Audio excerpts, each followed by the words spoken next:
Capital Gujarat ન્યૂઝમાં આપનું સ્વાગત છે। વડોદરામાં દારૂના કાળા કારોબાર પર સ્ટેટ મોનિટરિંગ સેલનો સપાટો। વડોદરા શહેરમાં ફરી એકવાર ઇંગ્લિશ દારૂના ગેરકાયદેસર ધંધાનો મોટો પર્દાફાશ થયો છે। સ્ટેટ મોનિટરિંગ સેલની ટીમે વડસર વિસ્તારમાં દરોડા પાડી અનેક આરોપીઓ સામે ગંભીર ગુના નોંધતા દારૂ માફિયાઓમાં ખળભળાટ મચી ગયો છે।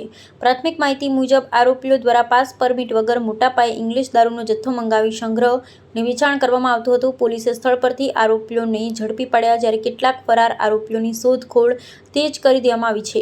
આ કેસમાં કુખ્યાત બુટલેગર તરીકે ચર્ચામાં રહેલા નીરવ ભરતભાઈ પટેલનું નામ પણ સામે આવતા શહેરના પોલીસ બેડામાં ચર્ચાનો માહોલ ગરમાયો છે। પોલીસ રેકોર્ડ મુજબ અગાઉ પણ અનેક પ્રોહિબિશનના ગુનાઓમાં નામ ખુલ્યા હોવા છતાં ગેરકાયદેસર ધંધો યથાવત ચાલુ રાખવામાં આવતો હોવાનો ગંભીર આક્ષેપ સામે આવ્યા છે। ફરિયાદ મુજબ આરોપીઓએ સંગઠિત રીતે દારૂના વેપારનું જાળું ઊભું કરી આર્થિક લાભ મેળવવા માટે ગેરકાયદેસર નેટવર્ક ચલાવ્યું હતું। પોલીસે વિવિધ કલમો હેઠળ ગુનો નોંધી વધુ તપાસ હાથ ધરી છે।